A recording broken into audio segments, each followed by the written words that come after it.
Guys U എയിൽ ഈ ഒരു സ്ഥലം നിങ്ങൾ കണ്ടില്ല? അതെ, ജബൽ ഇബർല നമ്മില്ലത്. ജബൽ ഇബർല ഇവിടുത്തെ ക്ലൈമറ്റ് ഉണ്ട് 14 ഡിഗ്രി സെൽഷ്യസ് ആണ്. അത് ഇപ്പൊ ഈ ഒരു സമയത്ത് നിങ്ങൾ ഫോഗെല്ലാം നോക്കി ഏജാതിൽ ഫോഗ് എന്ന് അറിയോ ഗായ്സ്. ഇത് നിങ്ങൾ വരണോട്ടോ,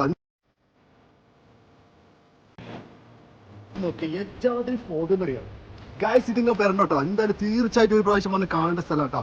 സമയം ഇപ്പൊ രാവിലെ 3:55 കേട്ടോ. അടിപൊളി ക്ലൈമറ്റ് എന്ന് പറഞ്ഞാൽ അടിപൊളി ക്ലൈമറ്റ്. 50 ഡിഗ്രി ചൂടുന്നുണ്ടല്ലോ. നിങ്ങൾക്ക് ഒരു രക്ഷമാണെങ്കിൽ നേരെ പോകുന്നു കേട്ടോ ജബൽ ഇബറിലേക്ക്.